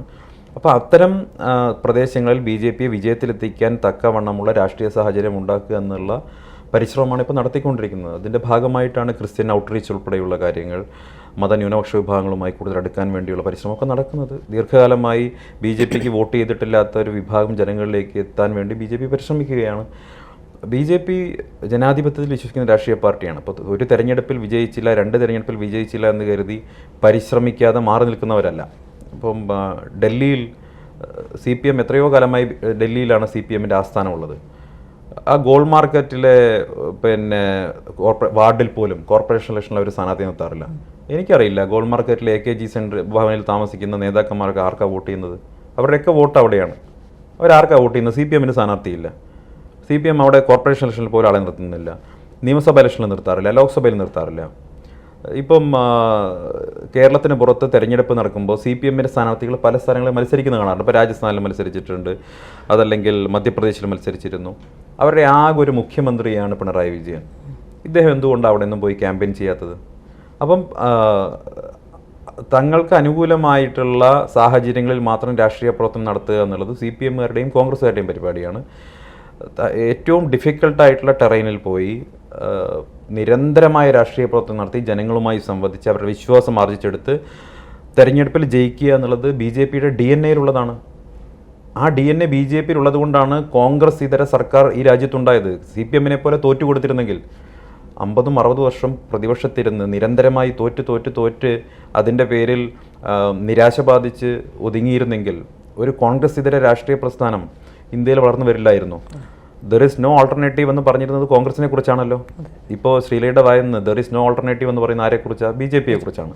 ആ സാഹചര്യത്തിലേക്ക് ഇന്ത്യൻ രാഷ്ട്രീയത്തിൻ്റെ ഡൈനാമിക്സ് മാറ്റിയത് BJPയുടെ നേതാക്കന്മാരുടെ ദീർഘകാലത്തെ പരിശ്രമമാണ്. അത് ഒരു ജനറേഷൻ അല്ല, 2 or 3 ജനറേഷൻ നടത്തിയ നിരന്തരമായ രാഷ്ട്രീയ പ്രവർത്തനത്തിൻ്റെ ഭാഗമായിട്ടാണ് ഈ രാജ്യത്തിൻ്റെ പൊളിറ്റിക്കൽ ഡൈനാമിക്സ് മാറ്റാൻ ഞങ്ങൾക്കായിട്ടുള്ളത്. കേരളത്തിലും ഒരുപക്ഷെ അതിന് ദീർഘകാലം എടുക്കുമായിരിക്കാം. ഇസ്രായേൽ രൂപീകരിച്ചത് ഒരു ദിവസം കൊണ്ടല്ല, 1000 വർഷത്തെ പ്രവർത്തനമാണ് ജൂതന്മാർ അതിനുവേണ്ടി നടത്തിയത്. 1000 വർഷമൊന്നും വേണ്ട കേരളം BJP ഭരിക്കാൻ. BJP വളരെ നേരത്തെ തന്നെ കേരളത്തിൽ അധികാരത്തിൽ വരും, ഒരു സംശയ കാര്യത്തിൽ വേണ്ട. അതുകൊണ്ട് ഈ വരുന്ന തെരഞ്ഞെടുപ്പിൽ 5 സീറ്റ് കിട്ടുമെന്നാണ് BJPക്കാർ പറയുന്നത്. ഒപ്പം ഇപ്പോൾ BJPയിലേക്ക് വന്ന PC ജോർജും ഷോൺ ജോർജും ഒക്കെ പറയുന്നത് 5 സീറ്റ് പ്രതീക്ഷയുണ്ടെന്നാണ്. ആ പ്രതീക്ഷ സന്ദീപിനുണ്ടോ? ഞാൻ പറഞ്ഞല്ലോ, ഞാനൊരു ജനാധിപത്യവാദിയാണ്. സന്ദീപിനോട് ഞാൻ ചോദിക്കുന്നതിന് കാര്യം, സന്ദീപിനെ സംബന്ധിച്ചിടത്തോളം സന്ദീപ് വളരെ താഴ്ന്ന ഒരു ലെവലിൽ നിന്ന് ഒരു പത്രപ്രവർത്തകനായി തുടങ്ങി അങ്ങനെ വന്ന ഒരാളാണ് സന്ദീപ്. അതുകൊണ്ടാണ് സന്ദീപിന് ഈ പൾസ് നന്നായിട്ട് അറിയാവുന്ന ഒരാളാണ്. കാരണം വർഷങ്ങൾ കൊണ്ട് പത്രപ്രവർത്തകനായി നിന്ന് ഫീൽഡിൻ്റെ ഒരു പൾസ് അറിഞ്ഞ് രാഷ്ട്രീയം പഠിച്ച് അങ്ങനെ വന്ന ഒരാളാണ്. അതുകൊണ്ടാണ് ഞാൻ ചോദിക്കുന്നത്, നമ്മൾ അവകാശവാദങ്ങൾ നമുക്ക് പലർക്കും പലതും ഉണ്ടാവും. വെറുതെ അവകാശവാദങ്ങൾ ഉന്നയിക്കുന്നതിൽ കാര്യമില്ല. അത് എങ്ങനെയാണ് ഇത്തവണത്തെ ഇലക്ഷനിൽ 5 സീറ്റ് കിട്ടുമെന്ന് സന്ദീപിനോട് ചോദിച്ചതിൻ്റെ കാരണം അത് തന്നെ. ഞാൻ പറഞ്ഞല്ലോ, ഞാനൊരു ജനാധിപത്യവാദിയാണ്. 25 വർഷമായി എൻ്റെ നാട്ടിൽ, എൻ്റെ വാർഡിൽ BJP 2ാം സ്ഥാനത്താണ്. 25 വർഷമായി. അടുത്ത തിരഞ്ഞെടുപ്പിലും ഞങ്ങൾ ജയിക്കാൻ വേണ്ടി തന്നെയാണ് പരിശ്രമിക്കാൻ പോകുന്നത്, മത്സരിക്കാൻ പോകുന്നത്. 5 or 6 വോട്ടിനാണ് CPM-ഉം കോൺഗ്രസും ഒരുമിച്ച് നിന്ന് ഞങ്ങളെ തോൽപ്പിക്കാറുള്ളത്. കേരളത്തിലെ ലക്ഷക്കണക്കിന് BJP പ്രവർത്തകർ ഓരോ മണ്ഡലത്തിലും പ്രവർത്തിക്കുന്നത് വിജയിക്കാൻ വേണ്ടിയാണ്. സ്വന്തം അധ്വാനിക്കുന്ന പണം കൊണ്ട് വൈകിട്ട് മൈദമാവും വാങ്ങി പോസ്റ്റർ ഒട്ടിച്ച് രാഷ്ട്രീയ എതിരാളികളുടെ ആക്രമണത്തിന് വിധേയരായി ചെയ്യുന്ന ജോലി പോലും ചെയ്യാൻ സാധിക്കാതെ കള്ളക്കേസുകൾ കുടുങ്ങി ജയിലിൽ പോയി പെങ്ങന്മാരുടെ കല്യാണം മുടങ്ങേണ്ടത് നോക്കി നിൽക്കേണ്ടി വരുന്ന അവസ്ഥയുള്ള 10,000-കണക്കിന് ലക്ഷക്കണക്കിന് BJP പ്രവർത്തകർ ഈ നാട്ടിലുണ്ട്. അവർ കേരളത്തിലെ എല്ലാ മണ്ഡലങ്ങളിലും ഉണ്ട്. ഈ പ്രസ്ഥാനത്തിന് വേണ്ടി ജീവൻ കൊടുത്ത ഒരുപാട് പേരുണ്ട്, മനുഷ്യരുണ്ട്. അപ്പം അത്തരം ഒരുപാട് മനുഷ്യർ ഈ സംഘടനയ്ക്ക് വേണ്ടി ജീവിതവും ജീവനും കൊടുത്തിട്ടുള്ളത് ഈ പ്രസ്ഥാനം ഇന്നല്ലെങ്കിൽ നാളെ ജയിച്ച് കാണാൻ വേണ്ടിയിട്ടാണ്. അങ്ങനെ പറയുന്ന സമയത്ത് ഞാൻ 5 സീറ്റ് ജയിക്കും എന്ന് പറഞ്ഞാൽ അത് ബാക്കിയുള്ള 15 സീറ്റിൽ ഞങ്ങളുടെ പ്രവർത്തകരെ വിഷമിപ്പിക്കുന്നതാവും. അവരെല്ലാവരും പ്രവർത്തിക്കുന്നത് ജയിക്കാൻ വേണ്ടിയിട്ടാണ്. ഇന്നല്ലെങ്കിൽ നാളെ ഈ പ്രസ്ഥാനം ഇവിടെ ജയിക്കണമെന്ന് ആഗ്രഹിക്കുന്നവരാണ്. വയനാടടക്കം കേരളത്തിലെ എല്ലാ സ്ഥലങ്ങളിലും BJP ജയിക്കാൻ ആഗ്രഹിച്ച് തന്നെയാണ് പ്രവർത്തിക്കുന്നത്. അവരുടെയൊക്കെ പ്രവർത്തനങ്ങളെ ചെറുതായി കാണാൻ സാധിക്കില്ല. 5 സീറ്റൊന്നുമല്ല, 20 സീറ്റും ജയിക്കാനാണ് പ്രവർത്തിക്കുന്നത്. അങ്ങനെ ജയിക്കുന്ന കാലം വരും എന്ന് കാര്യത്തിൽ എനിക്കൊരു സംശയമില്ല. ഗുജറാത്തിൽ 5% വോട്ട് മാത്രം ഉണ്ടായിരുന്ന BJP ഇന്ന് ഗുജറാത്തിൽ 26 ലോക്സഭാ സീറ്റും ജയിക്കും എന്നുള്ള കാര്യത്തിൽ കോൺഗ്രസിന് പോലും സംശയമില്ലല്ലോ. അത്തരം സാഹചര്യങ്ങളൊക്കെ രാഷ്ട്രീയത്തിൽ വരും. അതിനു വേണ്ടിയിട്ടുള്ള പ്രവർത്തനങ്ങളുമായിട്ട് മുന്നോട്ട് പോകും. അതുകൊണ്ട് BJPയുടെ നിസ്വാർത്ഥരായ ലക്ഷക്കണക്കിന് പ്രവർത്തകരുടെ ദീർഘകാലമായിട്ടുള്ള തലമുറകളായിട്ടുള്ള പ്രവർത്തനം അത് സാക്ഷാത്കരിക്കുന്ന ഒരു ദിവസം അത് വിദൂരമല്ല എന്നാണ് ഞാൻ വിശ്വസിക്കുന്നത്. ഏതായാലും ഈ തെരഞ്ഞെടുപ്പിൽ BJP കഴിഞ്ഞ തെരഞ്ഞെടുപ്പിനേക്കാൾ നില മെച്ചപ്പെടുത്തുമെന്ന് തന്നെയാണ് പ്രതീക്ഷിക്കുന്നത്. ഈ നില മെച്ചപ്പെടുത്താനല്ലോ, വിജയിക്കുകയാണല്ലോ, വിജയിക്കാൻ വേണ്ടിയിട്ടാണ്. നില മെച്ചപ്പെടുത്തലെന്നൊരു കാര്യമൊന്നുമില്ല. നില മെച്ചപ്പെടുത്തി കഴിഞ്ഞ ഇലക്ഷനിൽ 10 വോട്ടിട്ട് ഈ ഇലക്ഷനിൽ 12 വോട്ടിട്ട് എന്ന് പറഞ്ഞിട്ട് അത് കാര്യമൊന്നുമില്ല. വോട്ടെല്ലാം ഉണ്ടെന്ന് ജയിക്കണം, ആത്യന്തികമായി ജയിക്കണം. ആ ജയിക്കാനുള്ള പ്രവർത്തനവുമായിട്ടാണ് എല്ലാവരും മുന്നോട്ട് പോകുന്നത്. ഒറ്റക്കെട്ടായി മുന്നോട്ട് പോകുന്നുണ്ട്. കേരളത്തിൽ മറ്റേത് രാഷ്ട്രീയ പാർട്ടിയിലാണ് ഇത്രത്തോളം ഐക്യത്തോടു കൂടി പ്രവർത്തകർ മുതൽ സാധാരണ പ്രവർത്തകർ മുതൽ മുഴുവൻ ആളുകളും ജയത്തിന് വേണ്ടി പ്രവർത്തിക്കുന്ന മറ്റേത് പൊളിറ്റിക്കൽ പാർട്ടികൾ? നിങ്ങൾ കോൺഗ്രസിൻ്റെ അടുത്ത് പരിശോധിക്കുക, CPM എടുത്ത് പരിശോധിക്കുക. ആഭ്യന്തര പ്രശ്നങ്ങളാൽ ഈ 2 മുന്നണികളും പാർട്ടികളും തകർന്ന് തരിപ്പണമായിരിക്കുകയാണ്. പുറമേക്ക് ഇങ്ങനെ പലതും കാണിക്കുമെങ്കിൽ പോലും. പക്ഷേ കേരളത്തിലെ BJP പ്രത്യയശാസ്ത്രത്താൽ പ്രചോദിതമായിട്ടുള്ളൊരു സംഘടനയാണ്. വളരെ പ്രതിബദ്ധരായിട്ടുള്ള നേതൃത്വവും കാര്യകർത്താക്കളും അണികളും പ്രവർത്തകരുമൊക്കെയുള്ള ഒരു മാസ് ഓർഗനൈസേഷനാണ്. അതിൻ്റെ ശക്തി ഒട്ടും ചെറുതാക്കി കാണിക്കാൻ പറ്റില്ല. പക്ഷേ ഒരു കുഴപ്പമുള്ളത്, ആനയ്ക്ക് ആനയുടെ വലിപ്പം അറിയില്ല എന്ന് പറയുന്നത് പോലെ ചില ആളുകൾക്ക് നമ്മൾ സ്വന്തം വലിപ്പം തിരിച്ചറിയാൻ പറ്റാതെ പോകുന്നു. നമ്മുടെ പാർട്ടി കേരളത്തിലെ ഏറ്റവും പ്രധാനപ്പെട്ട പാർട്ടിയാണ്. എനിക്ക് ഉറച്ച ആത്മവിശ്വാസമുണ്ട്. BJPക്ക് വിജയിക്കാൻ സാധിക്കുന്ന മണ്ണ് തന്നെയാണ് കേരളം. അങ്ങനെ കേരളം മാത്രം രാജ്യത്തെ ദേശീയധാരന്ന് വിഭിന്നമായി നിൽക്കുമെന്നൊന്നും ഞാൻ പ്രതീക്ഷിക്കുന്നില്ല. 20 സീറ്റും ജയിക്കാൻ വേണ്ടി പരിശ്രമിക്കുന്ന പ്രവർത്തകരുടെ മനസ്സിൻ്റെ ഒപ്പമാണ് ഞാൻ. ഈ തെരഞ്ഞെടുപ്പിൽ സന്ദീപ് മത്സരിക്കുന്നുണ്ടോ? ഞാൻ തെരഞ്ഞെടുപ്പിൽ മത്സരിക്കണോ വേണ്ടയോ എന്നുള്ളതൊക്കെ പാർട്ടിയാണ് തീരുമാനിക്കേണ്ടത്. ഞാൻ തെരഞ്ഞെടുപ്പിൽ ഒരു പഞ്ചായത്ത് തെരഞ്ഞെടുപ്പിൽ പോലും മത്സരിക്കും എന്ന പ്രതീക്ഷയോടുകൂടി രാഷ്ട്രീയ പദം തുടങ്ങിയ ആളല്ല. എൻ്റെ നാട്ടിലെ സാധാരണക്കാരായ മനുഷ്യരുടെ ജീവിത പ്രശ്നങ്ങളിൽ നിരന്തരമായി ഇടപോയും അവരുടെ അതിർത്തി തർക്കം പരിഹരിച്ചും അവരുടെ കല്യാണം നടത്തി കൊടുത്തും ഒക്കെ രാഷ്ട്രീയ പ്രവർത്തനം അത് എൻ്റെ ജീവിതചര്യയാക്കി മാറ്റി വളർന്നു വന്നിട്ടുള്ള ഒരാളാണ് ഞാൻ. അതുകൊണ്ട് നാളെ തെരഞ്ഞെടുപ്പിൽ മത്സരിക്കാൻ പാർട്ടി പറഞ്ഞാൽ പാർട്ടി എന്താണോ പറയുന്നത് അത് ചെയ്യും. നേരത്തെ ഷൊർണൂർ മത്സരിക്കാൻ പറഞ്ഞു, മത്സരിച്ചു. നാളെ മത്സരിക്കേണ്ട എന്ന് പറഞ്ഞാൽ മത്സരിക്കില്ല. പോയി പ്രചരണം നടത്താൻ പറഞ്ഞാൽ പ്രചരണം നടത്തും. വീട്ടിലിരിക്കാൻ പറഞ്ഞാൽ വീട്ടിലിരിക്കും. അത്രയേ ഉള്ളൂ. അതെ, കുറേ കാലം വീട്ടിലിരുന്നു. അപ്പോൾ എന്താ ചെയ്തുകൊണ്ടിരുന്നത് യഥാർത്ഥത്തിൽ? ഞാൻ വീട്ടിലിരുന്നിട്ടില്ലല്ലോ. ഞാൻ നിരന്തരമായി യാത്ര ചെയ്യുകയും ഞാൻ നിരന്തരമായി പാർട്ടിക്ക് വേണ്ടി പ്രവർത്തിക്കുകയും ചെയ്തിട്ടുണ്ട്. ഞാൻ 10ാം സ്ഥാനത്ത് നിന്ന് മാത്രമേ മാറ്റിയിരുന്നുള്ളൂ. ഞാൻ പാർട്ടി തന്നെ, ഞാൻ പാർട്ടിയുടെ ഞാൻ എപ്പോഴും പറഞ്ഞിട്ടുണ്ട്, nation first, party next, self last എന്നുള്ളത്. അത് ഓരോ BJP പ്രവർത്തകൻ്റെയും മുദ്രാവാക്യം അത് തന്നെയാണ്. രാഷ്ട്രമാദ്യം, പാർട്ടി രണ്ടാമത്, വ്യക്തി മൂന്നാമത് മാത്രമാണ്. ഞാൻ ചെറുപ്പം മുതൽ സംഘടനയ്ക്ക് വേണ്ടി സ്വയം സമർപ്പിതമായി പ്രവർത്തിച്ചിട്ടുള്ള ഒരാളാണ്. അതുകൊണ്ട് തന്നെ സംഘടന എന്നെ അംഗീകരിച്ചിട്ടുണ്ട്. എല്ലാ കാലത്തും എനിക്ക് പിന്തുണ വന്നിട്ടുണ്ട്. എൻ്റെ മുതിർന്ന നേതാക്കൾ എനിക്ക് മാർഗനിർദ്ദേശം കാണിച്ചിട്ടുണ്ട്. ഞാൻ ആ വഴിക്ക് മുന്നോട്ട് പോയിട്ടുണ്ട്. ജനങ്ങളുടെ സ്നേഹം വലിയ തോതിൽ കിട്ടിയിട്ടുണ്ട്. അവർക്ക് വേണ്ടി ചെയ്യാൻ കഴിയുന്നതൊക്കെ, എന്നാൽ കഴിയുന്നതൊക്കെ എന്നെ വിളിക്കുന്ന ആളുകൾക്ക് ചെയ്തു കൊടുത്തിട്ടുണ്ട്. 24 മണിക്കൂറും എൻ്റെ ഫോണിലേക്ക് വിളിക്കുന്ന ആളുകൾക്ക് എന്നെ കൊണ്ട് ചെയ്യാൻ പറ്റുന്ന കാര്യങ്ങളൊക്കെ ഞാൻ ചെയ്തു കൊടുത്തിട്ടുണ്ട്. ഒരു കാലത്തും വെറുതെ ഇരുന്നിട്ടില്ല. വെറുതെ ഇരിക്കാൻ സാധിക്കില്ല. എപ്പോഴും ജനങ്ങൾക്കിടയിൽ തന്നെ നിൽക്കാനാണ് ആഗ്രഹം. ജനങ്ങൾക്കിടയിൽ പ്രവർത്തിച്ചുകൊണ്ടിരിക്കാനാണ് ആഗ്രഹം. പിന്നെ മറ്റ് സർഗാത്മകമായിട്ടുള്ള മറ്റ് മേഖലകളിലും പ്രവർത്തിക്കുന്നു. അതുകൂടി ഞാൻ ചോദിക്കാൻ വന്നതാണ്. അതായത് സന്ദീപിനെ സംബന്ധിച്ച് സാധാരണ രാഷ്ട്രീയക്കാരിൽ നിന്ന് വ്യത്യസ്തനായി, പ്രത്യേകിച്ച് BJP രാഷ്ട്രീയക്കാരിൽ നിന്ന് വ്യത്യസ്തനായി കുറച്ച് വായന, കുറച്ച് സിനിമ, കുറച്ച് പാട്ട്, അങ്ങനെ പല മേഖലകളിൽ സന്ദീപ് ശ്രദ്ധിക്കുന്നുണ്ട്. ഈ സിനിമയുമായി ബന്ധപ്പെട്ട് നിരവധി വിവാദങ്ങൾ, അതായത് സിനിമയ്ക്കുള്ളിലെ പ്രശ്നങ്ങൾ പോലും അത് പുറത്ത് ആദ്യം പറഞ്ഞൊരാൾ സന്ദീപാണ്. അതിനുശേഷം അത് ശരിവെക്കുന്ന രീതിയിൽ പല പ്രൊഡ്യൂസേഴ്സ് അസോസിയേഷൻ പോലുള്ള സംഘടനകൾ ഇടപെടേണ്ട അവസ്ഥ പോലും എത്തി. എങ്ങനെയാണ് ഇത്തരം വിഷയങ്ങളിൽ ഈ സിനിമയുടെ അകത്തുള്ള വിഷയങ്ങളൊക്കെ മനസ്സിലാക്കാനും പഠിക്കാനും ഒക്കെ സാധിക്കുന്നത്? പുറത്ത് വെക്കുന്ന ഒരാൾക്ക് പെട്ടെന്ന് ഓടിച്ചെന്ന് മനസ്സിലാക്കുക എളുപ്പമല്ല സിനിമയെ സംബന്ധിച്ചിടത്തോളം. അല്ല, ഞാൻ അന്ന് സിനിമയുടെ പുറത്ത് നിന്ന ആളായിരുന്നു. ഇപ്പം ഞാൻ സിനിമയുടെ പുറത്ത് നിൽക്കുന്നയാളല്ല.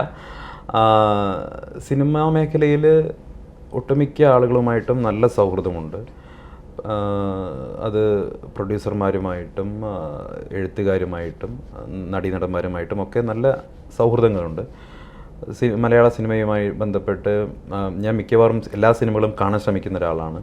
അതുമായി ബന്ധപ്പെട്ട് എൻ്റെ അഭിപ്രായങ്ങൾ പറയാറുണ്ട്. സുഹൃത്തുക്കളുടെ സിനിമകൾ പലപ്പോഴും പിന്തുണയ്ക്കാറുണ്ട്. അപ്പോൾ അതൊക്കെ വളരെ കുട്ടിക്കാലം മുതൽക്ക് തന്നെ സിനിമയെ ഇഷ്ടപ്പെട്ട് എന്ന് സ്നേഹിക്കുന്ന ഒരാളെന്ന നിലയ്ക്ക് അതെൻ്റെ ഒരു താല്പര്യമാണ്, ഇഷ്ടമാണ്. അത്യാവശ്യം പല സിനിമകളുടെയും പൊളിറ്റിക്കൽ കറക്റ്റ്നെസ് ഒക്കെ നോക്കാൻ വേണ്ടിയിട്ട് ചില കാര്യങ്ങൾ ചോദിക്കാനൊക്കെ വിളിക്കാറൊക്കെ ഉണ്ട്. അതെല്ലാം അത്തരം കാര്യങ്ങളൊക്കെ സംസാരിക്കാനും അഭിപ്രായം രേഖപ്പെടുത്താനൊക്കെ വലിയ ഇഷ്ടമാണ്. അതുമായിട്ട് മുന്നോട്ട് പോവുകയാണ്. ഒപ്പം ചെറുപ്പം മുതൽക്ക് തന്നെ അത്യാവശ്യം വായനയും എഴുത്തുമൊക്കെ ഇഷ്ടമായിരുന്നു. അത്തരമൊരു കുടുംബ പശ്ചാത്തലവും ഉണ്ടായിരുന്നു. അപ്പം അതുമായിട്ട് അങ്ങനെ മുന്നോട്ട് പോവുകയാണ്. അത് ഏറെ പറയേണ്ട ഒരു സമയമായിട്ടില്ല. ആ സമയത്ത് പറയുന്നതായിരിക്കും ഉചിതം. തിരക്കഥ രചനയിലാണ് എന്നൊരു അല്ല, അത് ഇതിപ്പോൾ സിനിമയാണ്. അത്തരം നമുക്ക് താല്പര്യമുള്ള മേഖലകളിലൊക്കെ പ്രവർത്തിക്കുക എന്നുള്ളതാണല്ലോ. അപ്പം നമുക്ക് ഈ ജീവിതത്തിൽ എന്തൊക്കെ ചെയ്യാൻ ആഗ്രഹമുണ്ടോ അതൊക്കെ ചെയ്യുക എന്നുള്ളതാണ്. അത് നിരന്തരമായിട്ട് അതിനു വേണ്ടിയിട്ട് പരിശ്രമിക്കും, ചെയ്യും എന്നുള്ളത് തന്നെയാണ്.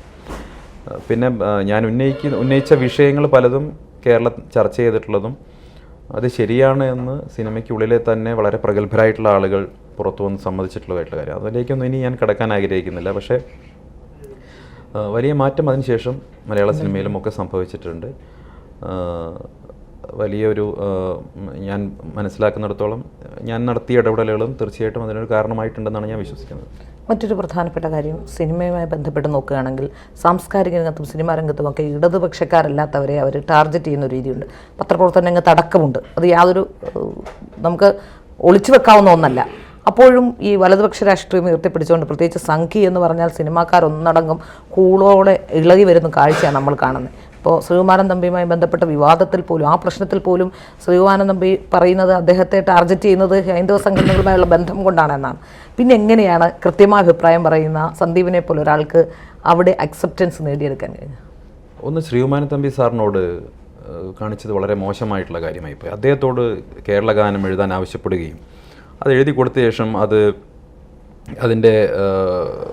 അതിൻ്റെ വൃത്തവും പിന്നെ അതിൻ്റെ എന്താ പറയുക അതിൻ്റെ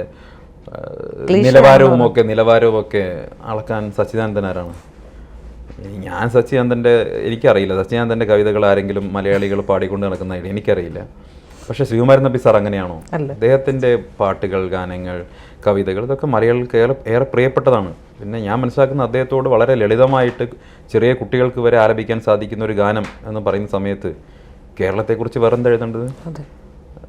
ഒരുപക്ഷെ അദ്ദേഹം പിന്നെ കാരണഭൂതൻ എന്നൊക്കെ എഴുതണമായിരുന്നു. ആ രീതിയിൽ എഴുതണമെന്ന് എനിക്കറിയില്ല. ഇപ്പം അപ്പുറത്ത് മറ്റ് ഗാനം എഴുതിയ അദ്ദേഹം മോശക്കാരനല്ല, അദ്ദേഹം നല്ല കവിയാണ്, യുവകവിയാണ്. ആ ഒരു അംഗീകാരമൊക്കെ ഉള്ളപ്പോൾ പോലും ശ്രീകുമാരൻ നമ്പി സാറിനെ പോലെ ഒരാളെ അവഹേളിക്കരുതായിരുന്നു. അങ്ങനെയാണെങ്കിൽ ശ്രീകുമാരൻ നമ്പി സാറിനോട് ആവശ്യപ്പെടരുതായിരുന്നു, എഴുതിത്തരാൻ ആവശ്യപ്പെടരുതായിരുന്നു. മോശമായി പോയി ചെയ്ത്.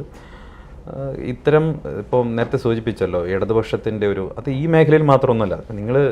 നമ്മളിപ്പോൾ സിനിമാ മേഖലയിലോ രാഷ്ട്രീയ മേഖലയിലോ മാത്രമല്ല, ഇപ്പം മാധ്യമ മേഖലയിൽ മാത്രമൊന്നുമല്ല. ഇവിടെ താഴെ തലത്തിൽ നിങ്ങൾ പോയി കഴിഞ്ഞാൽ തൊഴിലുറപ്പ് പണിയെടുക്കുന്ന ആളോട് പോയി ചോദിച്ചു കഴിഞ്ഞാൽ അവിടെ ഒരു കൂട്ടം സ്ത്രീകൾക്കിടയിൽ ഒരു 2 BJP-കാരികൾ ഉണ്ടെങ്കിൽ അവരോട് എന്ത് സമീപനമായിരിക്കും മറ്റുള്ളവർ സ്വീകരിക്കുക എന്നത് നമുക്ക് കാണാം. അതെല്ലാം ഒരു സ്കൂളിൽ, എൻ്റെ അമ്മ സ്കൂൾ ടീച്ചറായിരുന്നല്ലോ, അപ്പോൾ അവിടെ KSTA-യിൽ ഉൾപ്പെടാത്ത അധ്യാപകരോട് എങ്ങനെയാണ് ഇടതുപക്ഷ യൂണിയനിൽപ്പെടുന്ന ആളുകൾ നിലപാട് സ്വീകരിക്കുന്നതെന്ന് എല്ലാ മേഖലയിലുമുണ്ട്. അവരവരുടെ ഒരു രാഷ്ട്രീയ അധീശത്വം കാണിക്കാൻ വേണ്ടി മറ്റ് പ്രസ്ഥാനങ്ങളിൽ വിശ്വസിക്കുന്നവരെ, മറ്റ് പ്രത്യയശാസ്ത്രം വിശ്വസിക്കുന്നവരെ മാനസികമായി തകർക്കാൻ വേണ്ടിയുള്ള പരിശ്രമം എപ്പോഴും നടത്തി വരുന്നതാണ്.